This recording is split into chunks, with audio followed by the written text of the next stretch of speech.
Hello, everybody, and welcome into the Matt Cave and Matt's preview of the 2022-2023 college football season. In this show, I will be talking about the major plot points as far as I'm concerned in my region, my state, and that would be the University of Utah, BYU, and the rest of the nation will follow.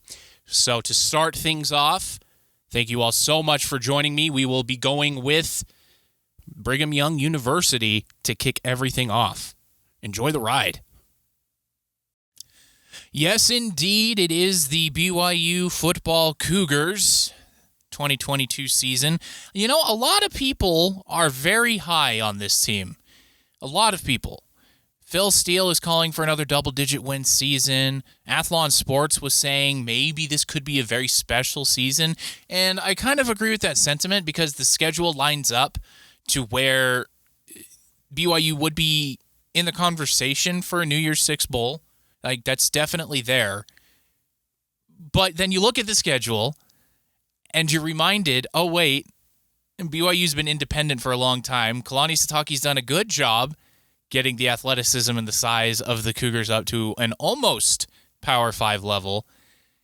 But you have number 10 Baylor the second week of the season. Then the very next week, you go to Eugene, Oregon to face number 11 Oregon. And these are the preseason top 25 AP rankings that I'm using here.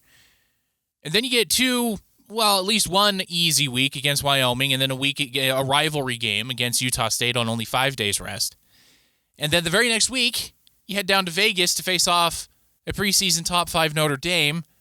Oh, and then you come home that next week and face off against number 19 Arkansas, who finished as probably the fourth best team in the SEC last year. Then the rest of the way, you should win those games with a tricky one against Boise State near the end. And maybe we'll see how Stanford is this year. They're really tough to put a finger on because their head coach does a great job with what he has. So it's not easy by any stretch of the imagination. And this is one heck of a goodbye to independence for BYU. What we see here is a South Florida team that is on the up. They've been down for quite a few years, but they are on the up. They have a preseason All-American kick returner. And then obviously you go against Baylor, who is kind of breaking in a new quarterback, but kind of not.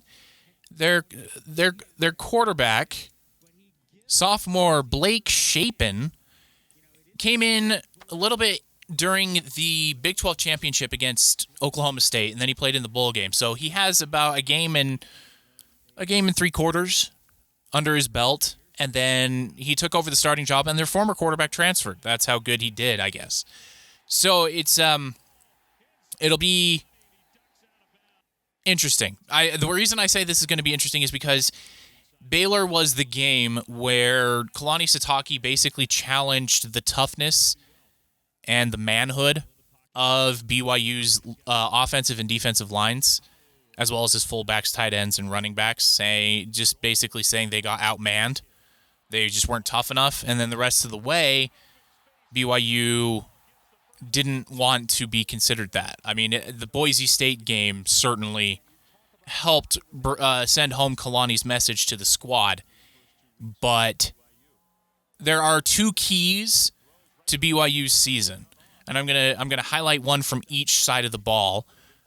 And it's not going to be the coaches. Obviously, Aaron Roderick and Elisa Tuiaki are important, and I have a long history of maligning Elisa Tuiaki, so we'll see how he fares when he has 14 guys who have at least 250 snaps under their belt, saying they want to build their depth. Well, they've got it. Let's see what that means to you. But on defense, I'm going to start first because alphabetically, that's where I should start. I'm going to start with Tyler Batty. A lot of people are saying, well, it's Keenan Peely coming back from injury, or Ben Bywater, or even Gabe Judy Lawley coming from Vanderbilt as the keys to the defense. No, I'm going to go with Tyler Batty because something that's been missing from BYU's defense for years now is a dedicated pass rush, guys that can get to the quarterback. And in today's NFL, and I said NFL, but in today's football, high-level football, you have to be able to consistently get to the quarterback to interrupt what the other team's doing. It's basic. Everybody knows that. BYU hasn't had that. They have to rush 3, drop 8 because they know they can't get to the quarterback even if they do blitz. Last year it was a little bit better when the Cougars were healthy against Utah, and early in the schedule they were blitzing quite a bit. And by quite a bit, I mean about 30% of the time, which is huge for BYU. I mean, it's nothing like what the University of Utah does or what high-level programs do consistently. But they need more pressure on the quarterback, and I'm looking squarely at Tyler Batty. He showed he had the goods last year, and as a BYU fan base, you're going to need him to show up every week and not just pop off every once in a while. He needs to be a consistent threat to the quarterback. Otherwise, it's going to be a long season. There's a lot of good quarterbacks in this schedule, and even East Carolina, Liberty, all of those schools, both of those schools. Stanford has an NFL-ready quarterback. Like, the schools that aren't in the preseason top 25 have quarterbacks that are good. So BYU needs to get to the quarterback. On offense, this is pretty obvious. It's Jaren Hall. We all know what he can do. He's super fast when he gets out of the pocket. He has a good but not great arm. It's not a Zach Wilson arm, but he can still sling it. And he just needs to stay healthy. He needs to stay healthy is really what it boils down to. He needs to be smart and not take the kind of shots he was taking against Arizona State where, yeah, you were trying to get a first down, but it wasn't like it was 4th down and the game was on the line. You still had another down to get the first down there, and you had Tyler Algier in the backfield. Some people are saying it should go to Robinson, or the new running back, Christopher Brooks. I don't know where Robinson came from. That's not even close. But it's the quarterback position pretty much for every team is key. And if BYU wants to do what they want to do, they want to run the table, break into the New Year's Six, maybe even bust into the college football playoff, that second one is probably a bridge too far. Jaren Hall needs to have a Zach Wilson type season. He does. He needs to have a Zach Wilson type season against the schedule that Zach Wilson never faced. Not really Zach Wilson's fault, but Jaren Hall will need to have that sort of impact in the game, and he can do it. As you can see, week in and week out, he can do it. He just needs to be on the field to do it, which means going out of bounds, sliding, throwing the ball away if you feel the rush coming instead of holding on a tick longer to make the deep throw. Live to play another down. Just be smart. And I know Jaren Hall can do it. He's proved he can. It's just sometimes the football player comes out in quarterbacks that can run, and they want to prove that they can run over certain players on the defense, and that's just where you get into the danger zone because we don't want you doing that. And this goes for every quarterback out there, from Jaren Hall to Cam Newton. You don't need to run over the guy. You don't need to prove your toughness. You're too important to kind of devolve into that. Get out of bounds, slide, live to play another down. And that's what we're going to need. Keep saying we. I can't say we when it comes to BYU anymore. That's what BYU fans and really the BYU team needs from Jaren Hall, because behind him it's a bunch of unprovens. Because Baylor Romney retired, and sure, you got Jacob Conover who filled in as best as he could. You have Soldier Mayava-Peters behind him. But that's it. I mean, that would have been really cool if they could have gotten Jackson Dart out of the transfer portal from USC. But he visited. He did the whole thing. There are pictures of him in a Cougar uniform. But he decided to go probably the better route as far as his NFL future is concerned with Lane Kiffin at Ole Miss. So Jaren Hall and Tyler Batty are the two keys to BYU's season, and health. That's always been the big bugaboo for Kalani Sitake on the defensive side of the ball, as well as at the quarterback position under Kalani, is health. His guys need to stay healthy. You don't need to prove anything to anyone. You need to just play your game. Live for the next down, live for the next play, and live for the next game. So as we go back to the schedule, obviously I said at the start, Phil Steele is calling for double digits. Athlon Sports was saying maybe it could be a big year for BYU if things break the right way. and Lindy's Sports. These are the three that I trust the most when it comes to like preseason stuff. They seem to do their homework the best. Lindy Sports was more realistic, saying maybe 7 or 8 wins. For me, I would love to see an undefeated season. I mean, who wouldn't? But I look at this schedule. South Florida should be a win, but as has been proven by Kalani Sitake and his crew in the past, games they should win, they don't always win. I mean, they faced South Florida in the past and lost when they should have won. And I think that was 2019. So, I mean, yes, South Florida should be a win. Baylor, it's at home, it's prime time, it's on ESPN. It should be a top 25 matchup between the two schools. Anything can happen, and Kalani Sitake's been doing a better job of defending LaVell Edwards Stadium than he did at the beginning of his tenure. But I just don't see BYU winning this one. Baylor is huge. Baylor is fast. And while BYU kept it close for about 2.5 quarters last year, they just got worn down. And I think that's what's going to happen again. I hope I'm wrong. I really do hope I'm wrong. I want to see an undefeated season from BYU to finish up Independence, but I don't think it's going to happen. So Baylor's a loss. Oregon's a loss. Oregon's too fast. And BYU does not have what Utah has. Sorry to say it, Cougar Nation. You just don't. It's in Eugene. Yeah, I mean, BYU is a very experienced squad, and that's not like a pot shot at the whole missionary stuff. It's just they have a lot of games under their belt, but I mean, they've played at Tennessee. They've obviously played in Salt Lake City with the Muss, but there's nothing quite like Eugene, Oregon, and it'll be interesting to see how the offense adapts. They're going to have to go to silent counts. It won't be a top 25 matchup because if BYU loses against Baylor, BYU will slide out of the top 25, but the atmosphere there will be top 25-esque. The Ducks have a very good quarterback in Bo Nix who played in the SEC for 3 years. I don't see BYU winning this one either. I don't even know if they'll be able to keep it close or respectable. So heading back home against Wyoming, they're going to be 1-2 in my opinion. They'll beat Wyoming, they'll beat Utah State, and then they go to Las Vegas against Notre Dame. And Notre Dame is tricky because it's a whole new coaching staff, sans the offensive coordinator. That was a huge keep for head coach Marcus Freeman. But they lost a lot to the NFL as well as to transfers when Brian Kelly left.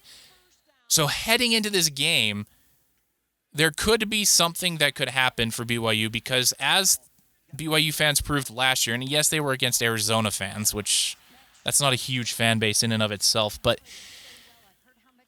BYU fans travel and they travel well. So I would expect it to at least be 50-50. I mean, I don't think Notre Dame is going to be expecting the noise that will be there when it's supposed to be a neutral field. But again, I don't see them beating Notre Dame. They're going to have to surprise me to beat Notre Dame like they will against Baylor and Oregon. So that's another loss. So we're looking at 3-3 in the first half of the season. They come home against Arkansas. Honestly, I give them no shot. Unless there are injuries across Arkansas, I do not see it happening. That's an SEC team. That's a very good SEC team. Unless Arkansas is winless going into this game and they fire their head coach or they're missing key personnel on offense and defense, I don't see any way under the sun BYU beats Arkansas, even with BYU at home and then the elevation stuff. I just don't see that happening. Then they travel to Virginia to place Liberty. They'll beat Liberty. The whole reason why Liberty was successful under Hugh Freeze was because of Malik Willis, and Malik Willis is in the NFL. So I don't know if who they got to replace him is going to be good enough. Then they come home to face off against East Carolina on ESPN2. That's a win. They go to Boise State. If BYU is healthy, they're going to be angry about last year, so that will probably be a win. Obviously against Utah Tech, formerly known as Dixie State. BYU's going to win that one. They always beat FCS schools. And then Stanford at the end of the year, which will be a very interesting one. Because if the chips fall correctly for both of these schools, they could be undefeated heading into this game. Stanford has an All-American cornerback in Kyu Blu Kelly. They also have a quarterback who is a sneaky pick. Everyone is picking him to have a Zach Wilson type rise this year in Tanner McKee, but we'll see. And it could happen that, Stanford has 10, 11 wins and BYU obviously has 11 wins because it's the last game on their schedule. It could be a very cool game. It's on the farm. It's at Stanford. I'm going to pick BYU in this one. BYU has actually done very well against the Pac-12 in recent years. I think they are good enough to be a Pac-12 school. I don't know if they're good enough to be a Big 12 school because of how they got manhandled by Baylor last year. So we'll see. With all of that said, I only truly expect 4 losses from this team on this brutal schedule, which is still a really good year. That's an 8-4 year. Obviously, I'd like an undefeated season, but that's not going to happen. So I think BYU is going to go 8-4. I really hope Jaren Hall stays healthy, because if he stays healthy for the full season, he will show what he's worth for NFL schools if he decides to go that route. He's a very good baseball player, so he could decide to go that route too. And yeah, he could go in the NFL draft, maybe second day even, which is the second and third rounds. So yeah, 8-4 year for BYU.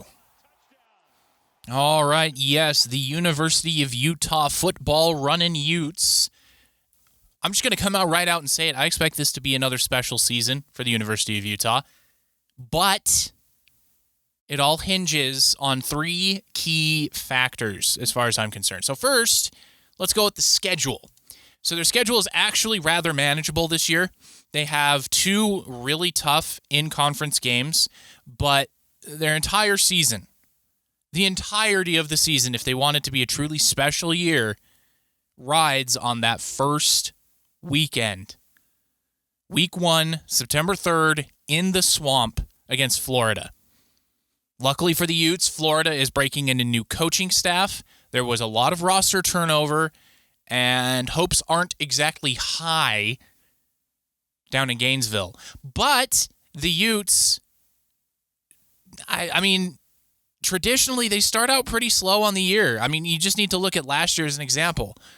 To be fair, they didn't really have the full roster going until, it's halftime against San Diego State. So when they had their full roster, they really truly only lost 1 game, and that was to Oregon State randomly. But this year, it's all about Florida. If Utah wins at Florida, if Utah wins convincingly at Florida, the rest of the season should fall in line. The only other potential stumbling blocks are USC on October 15th, but luckily for the Utes, it's at home. And the other one is a big one. It is in November 19th, and that is in Eugene, Oregon against the Ducks, depending on how the Ducks season goes. I mean, there are a couple of teams in the top 25 that are overrated. Vastly overrated, in my opinion. And both BYU and Utah play them this year. BYU plays Notre Dame. Paul Feinbaum, if you subscribe and listen to him for ESPN, which I don't, I generally do not agree with the man, but he got it kind of square on the head, saying Notre Dame has no business being in the top 5. They have no business being in the top 10. They had a lot of roster turnover. They're breaking in a new coaching staff, much like I said with the BYU preview I did a couple minutes ago.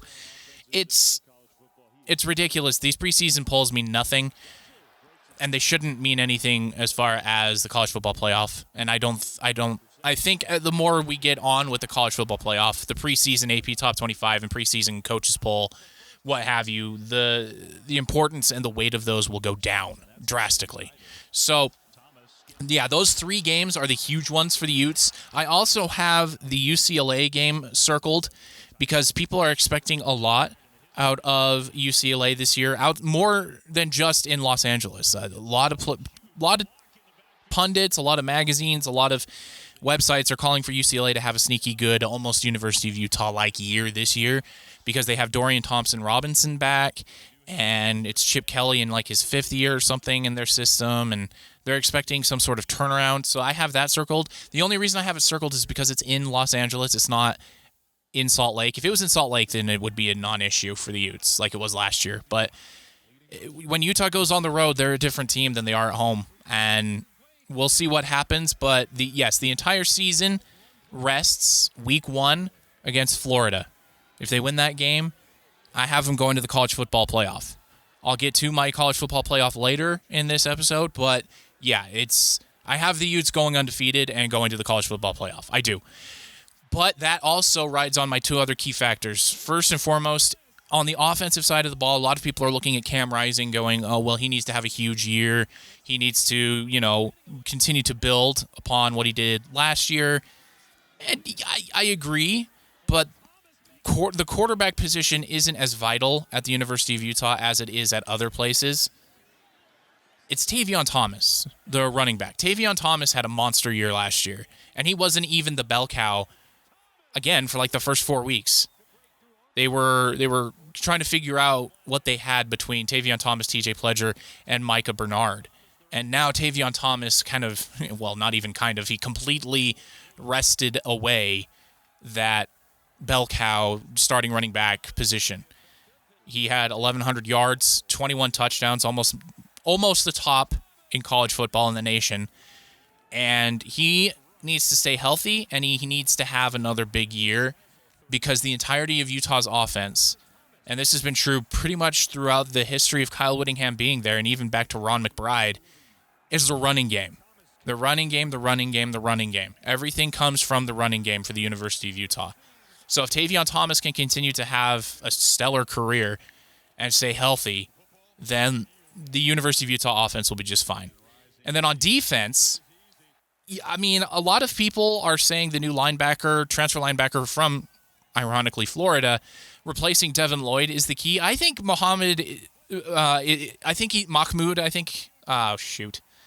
let me get his name correct here before I go and just completely embarrass myself. But Mohamoud Diabate will be just fine.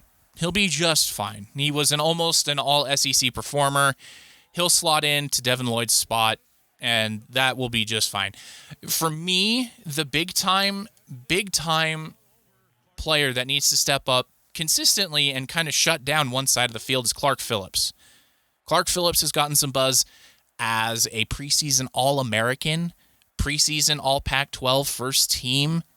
He needs to live up to that. And on a lesser extent, Cole Bishop, who plays right behind him at safety, those two need to be able to shut down one side of the field so that the Sac Lake City can get into full effect.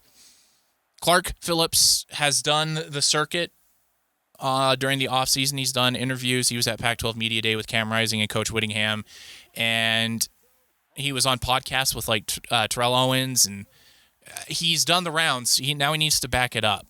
And I think he will, but that's why he's one of my keys. He needs to shut down one side of the field. He needs to create a Revis Island sort of effect, a Deion Sanders sort of effect on that side of the field. Otherwise, oh boy, it might get a little dicey for the Utes on defense. One more note for Tavion Thomas. They need to include him in the passing game a lot more than they did last year. Last year, Tavion Thomas only caught 2 balls for 3 yards. They need him to have the ball in his hands a lot more. And I think they will do that because of the loss of Britton Covey. But they can't have Micah Bernard be their receiving running back. Tavion Thomas needs to be their do everything all-world guy.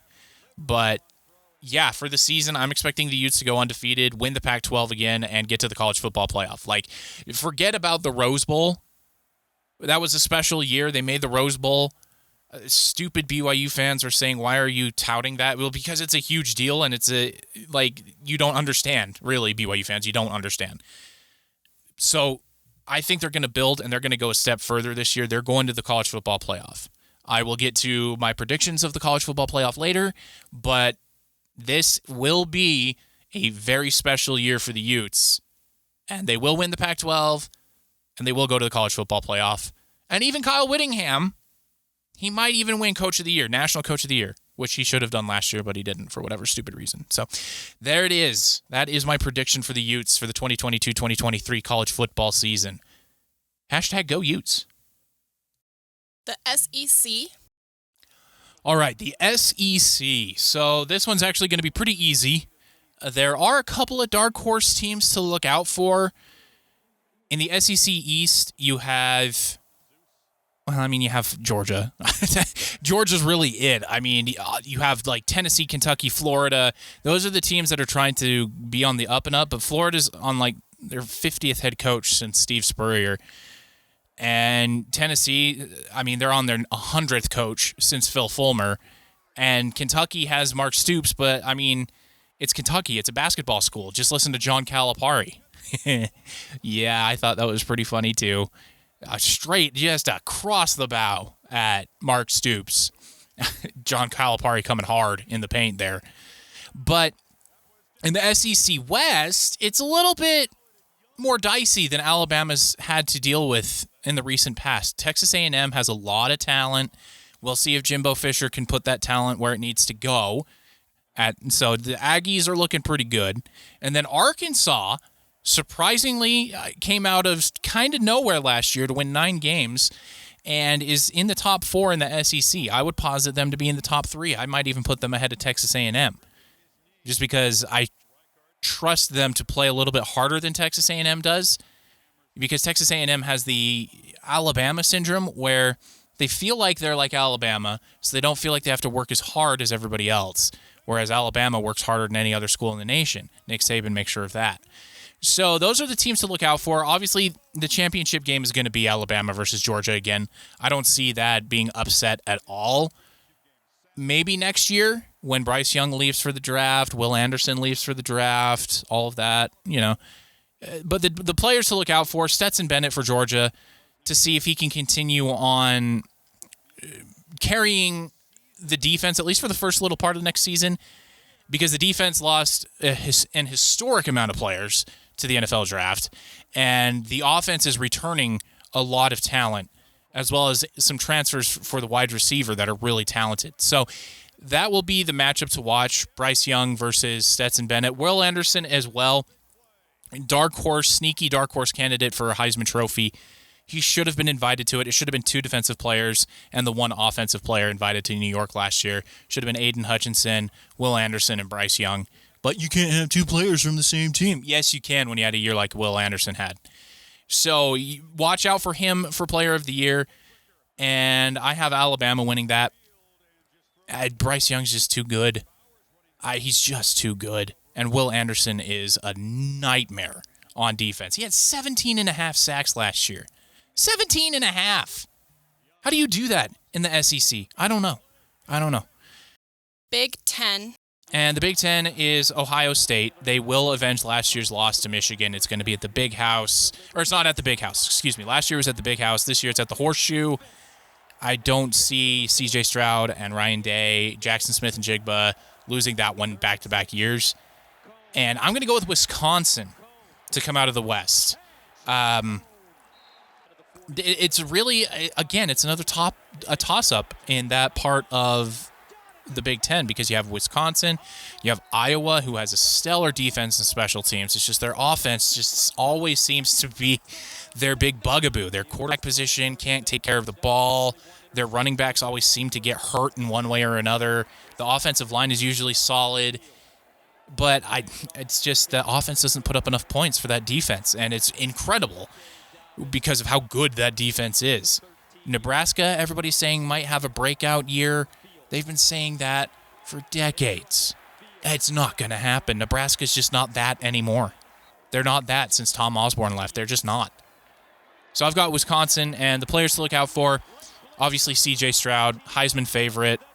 If he stays healthy all year, he probably will win the Heisman, unless Will Anderson goes beast mode and gets like 20-something sacks, which he just might, because he has the motivation now. And for Wisconsin, the player to look out for is Braylon Allen. He's the next man up in that long list of great Wisconsin running backs. Jonathan Taylor, from my childhood, Ron Dane. The list goes on and on for Wisconsin. And Braylon Allen is the next man up for that. So those are who to look out for as far as the Big Ten and the SEC are concerned. The ACC. All right, so let's talk now about the ACC. And it is no longer being ruled by Clemson. Clemson has fallen back to the pack. And this year, I don't think they will make it back to the ACC championship game again, because I truly do not trust DJ Uiagalelei. Last year, exposed a lot about him, and he had more weapons on the outside than he does this year, or more proven weapons on the outside than he does this year. And the offensive line should be demonstrably better, and his running back should be better, but I just don't trust him. And so my ACC title game is actually going to be NC State. That's right, North Carolina State, the Wolfpack, up against Miami, Florida, the Hurricanes, led by Mario Cristobal. And it should be a very fun game. It's going to be Miami's quarterback Tyler Van Dyke, which a lot of people are saying is a sleeper for the Heisman. I don't think so, but he is very good. And against the quarterback Devin Leary for North Carolina State, who has basically planted his flag as being the best quarterback in North Carolina State history. And that is the same program that produced Russell Wilson. Kind of. He went to Wisconsin after his years at North Carolina State, and Phillip Rivers, two guys that are going to be in the Pro Football Hall of Fame. So that's pretty good company to be in. And for this game, I have North Carolina State winning it because I think their defense will be better than Miami's defense, and the Wolfpack will get their first ACC title. So that will be a very fun game as well. It should be a combination of smash mouth defense against wide open offense. I'm thinking it's going to be a good game. The Big 12. It's the last year, potentially, of Oklahoma and Texas. They did say that they will fulfill their contract through the end of the 2024 season. We'll see. We'll see when all the new schools arrive in the Big 12. You know who I'm talking about. Central Florida, Houston, Cincinnati, and BYU are all moving to the Big 12 next year. So we'll see if Oklahoma and Texas really want to stay or if they're going to jettison off to the SEC a year early. And we'll see how much money that'll cost them too. But I'm sure money is no object for those two schools.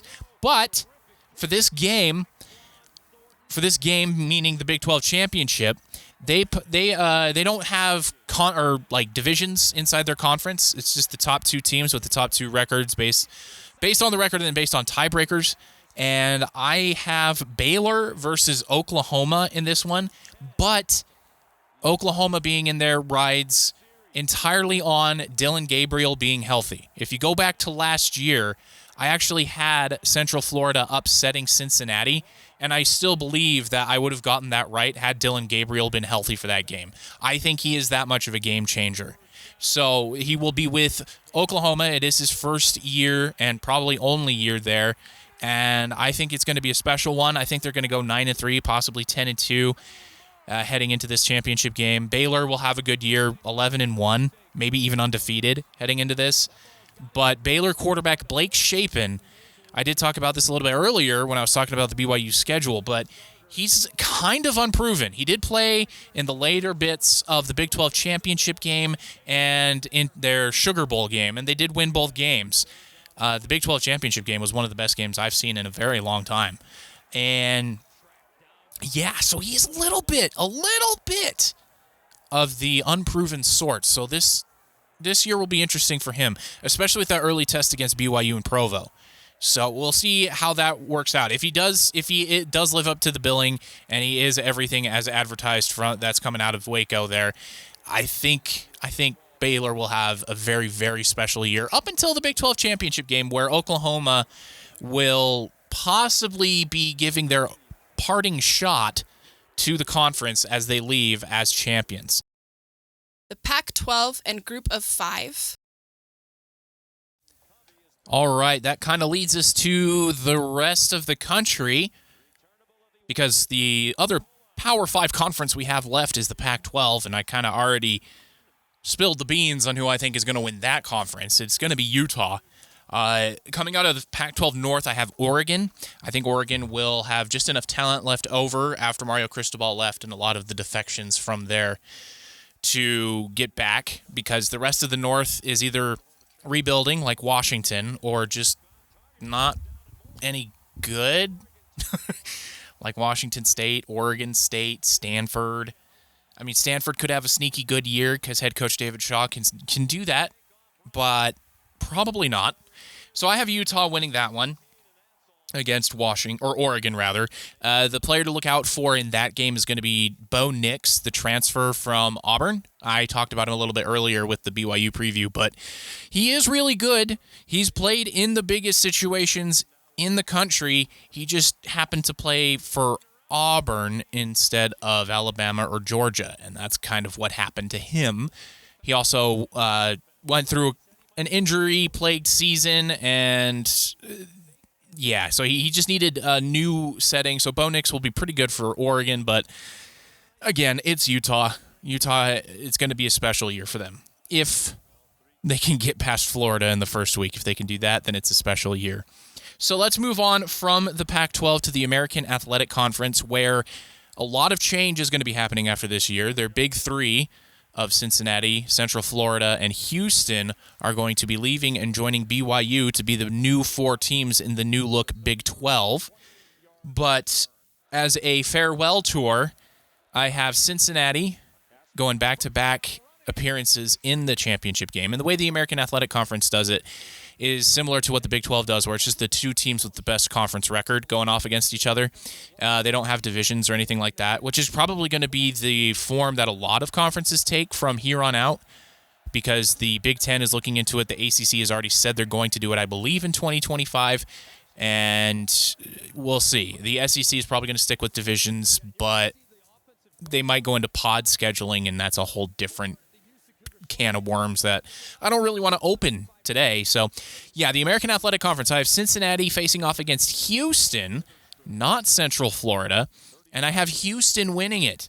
The reason I have Houston winning this is because Houston is bringing back their potent combo of quarterback and wide receiver, and the player to really look out for here in this game and really throughout the season for the American Athletic Conference is Tank Dell.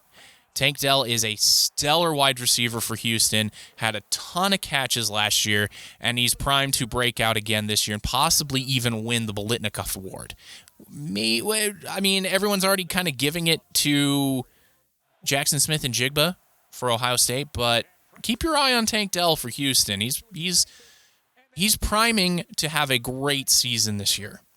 So that is what I have for the American Athletic Conference, Houston over Cincinnati.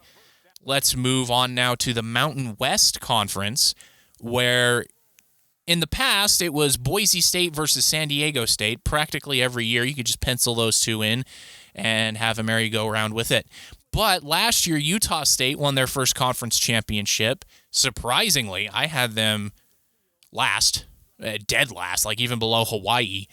But this year, Utah State does bring a lot of stuff back, but they do not have the ability to sneak up on folks, and people have seen the program and seen this, the scheme and everything else that they have set up there, so the defenses will have that on tape, and they will be able to adjust accordingly.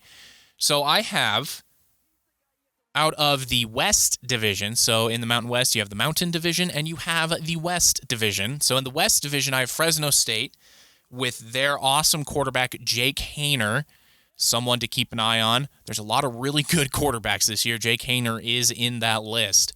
He had a very good year last year, and this year is looking to be just as good.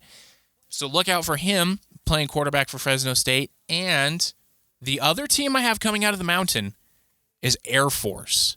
Not Boise, not Utah State. I've got Air Force. The reason I have Air Force is because when you look at the service academies, when they have their best years is when the majority of the team, the starting roster, are seniors. And Air Force has that.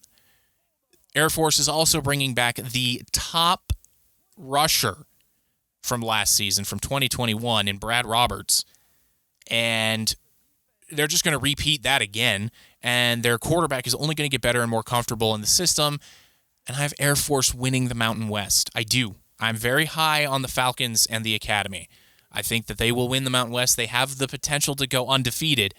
Obviously, they have the Commander-in-Chief trophy where they have to face off against Navy and Army, but Navy is in a downward swing for the moment, and Army might be coming down off of a high of a couple of years. So I have Air Force winning the Mountain West. Yes, I do. I'm very bullish on the Academy. So let's move on now to a conference that is swiftly moving up the ranks in the Sun Belt. The Sun Belt Conference added a few new teams this year, the likes of Marshall, Southern Miss, Old Dominion.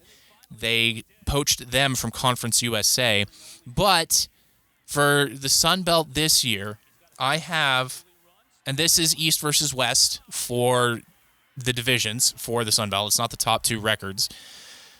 Coastal Carolina versus Louisiana. Now, Louisiana was a little bit harder to choose here because they did just lose their head coach to Florida, but there is a lot of talent left over from him being there before, and there's not much else that really scares you coming out of the West Division for the Sun Belt, but the East Division is really where it's at. It's Coastal Carolina, it's Marshall, and it's Appalachian State.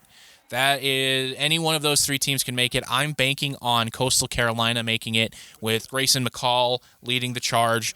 I think he is going to have a special year, possibly get himself into day 2 consideration for the NFL draft if he can stay healthy.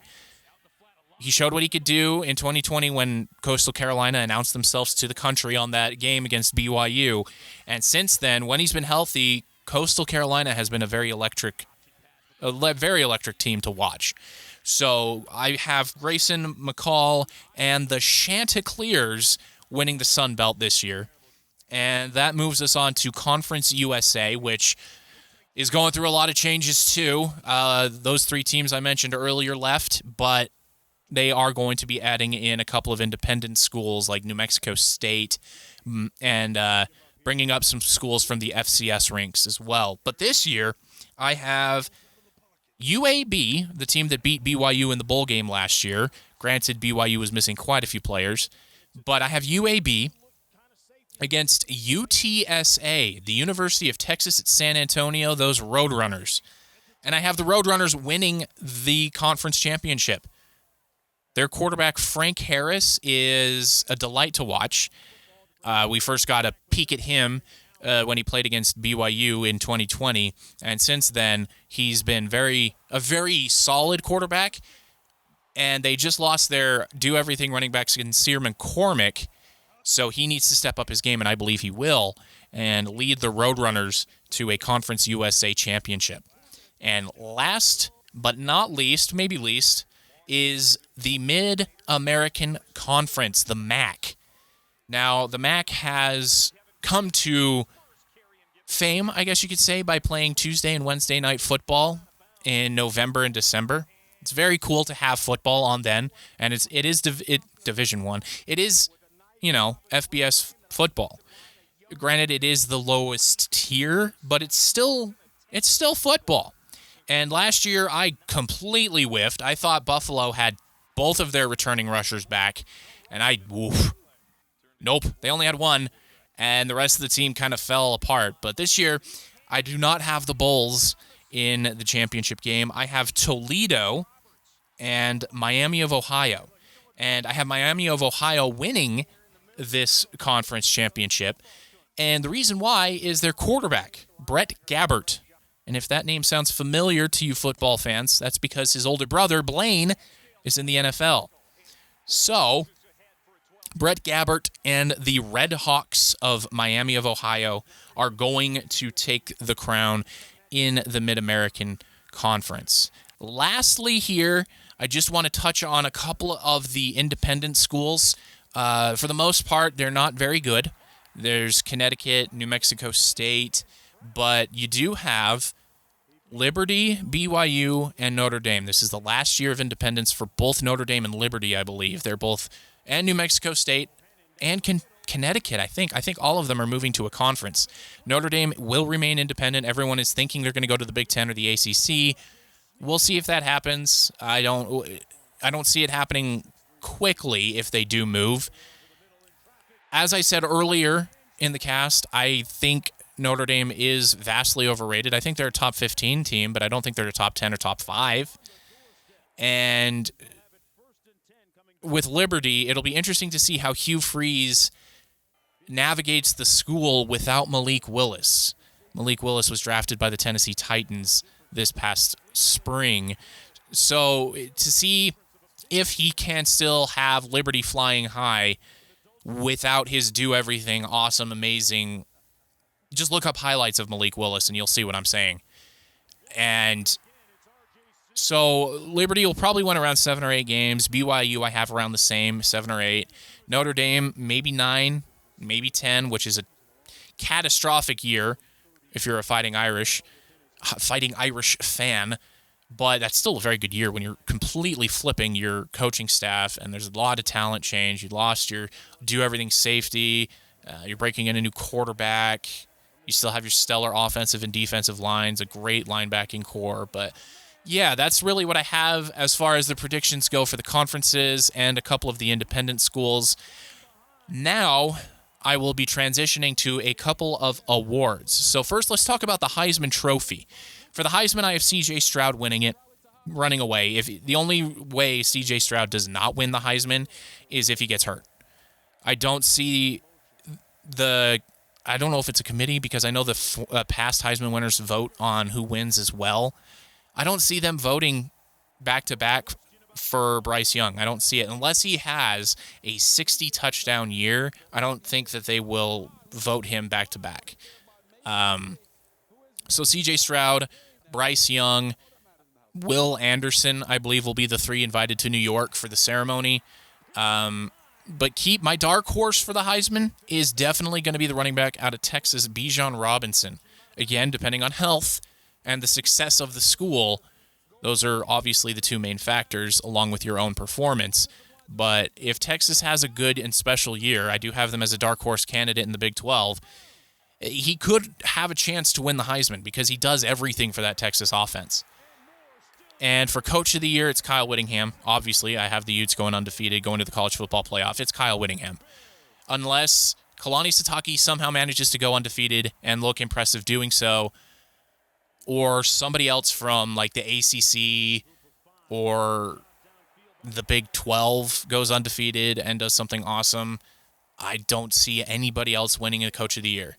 It's Kyle Whittingham, and I think he should have won it last year with everything that the University of Utah roster and school community went through.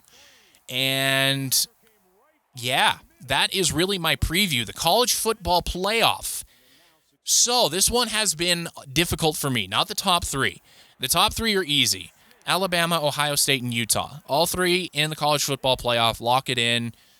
You're good to go. The 4th contestant, though, is really hard for me because I don't know if Georgia will have less than 2 losses this year. And the College Football Playoff Committee is very, very protective, let's say, of not allowing teams with multiple losses into the College Football Playoff unless your name is Alabama. I don't see Notre Dame getting in again. I don't think with their schedule and all of the changes and everything that's been going on with them, will be able to weather that storm for an undefeated season. Obviously, I don't have Clemson going undefeated and winning the ACC. I don't even have them in the ACC championship game. And other than that, nobody from the American Athletic Conference is going to go undefeated. None of them are ranked high enough in the preseason polls to make a move like that. BYU certainly is not going to happen. So what does that leave you with? Well, it potentially leaves you with Oklahoma. I have Oklahoma winning the Big 12. If they go undefeated and do it, then they will probably be that 4th team. That's really all I have left because NC State's not going to go undefeated in the ACC. And that's it. I mean, the Power 5 conferences have the votes, or are basically slotted to go to the college football playoff. If they go undefeated, they're in. So I think this is what I'm going to go with. I'm going to go with Alabama number 1, Ohio State number 2, Utah number 3, Oklahoma number 4, which gives us the matchups of Alabama versus Oklahoma, and a rematch of the Rose Bowl last year, Ohio State and Utah. My college football championship game, well, it's going to be Alabama, Ohio State. I know it's boring. It's very chalky, but those 2 schools spend far and away more money than pretty much anybody else not named Texas A&M or Clemson, and they have the coaching staffs. They have the rosters. It's going to happen. I mean, the only way Ohio State does not make it is if they lose to Michigan again, and that's really all they have on their schedule that really scares you. Alabama has to go through the gauntlet again, but they've done it so many times now, you just expect them to. They have to play Texas A&M. They'll have to play Georgia in the SEC championship game. They'll have to mow through all of the potential unknowns of LSU, Auburn, Mississippi, and Mississippi State. And Arkansas, too. Arkansas could be a thorn in their side. And let's not get it twisted. Last year, near the end of the year, Alabama almost lost to Auburn. If Auburn's running back goes out of bounds in the fourth quarter, they kick a field goal, they win the game. That's how close it was for Alabama to lose. So Alabama's not as much of a slam dunk as you might think, but I think they are. It's Alabama, Ohio State, and Alabama's going to win again. It's very boring. It's very chalk, but when Alabama has a quarterback like Bryce Young, everything else just kind of falls into place for them. And there you go. There you have it. That is my college football preview for the 2022-2023 season. Thank you all so much for watching and listening. I appreciate it. And I'll see you all next time when we spelunk back into the Mad Cave. I really hope BYU goes undefeated like Utah, so we have 2 Utah schools in the college football playoff. But it's not going to happen.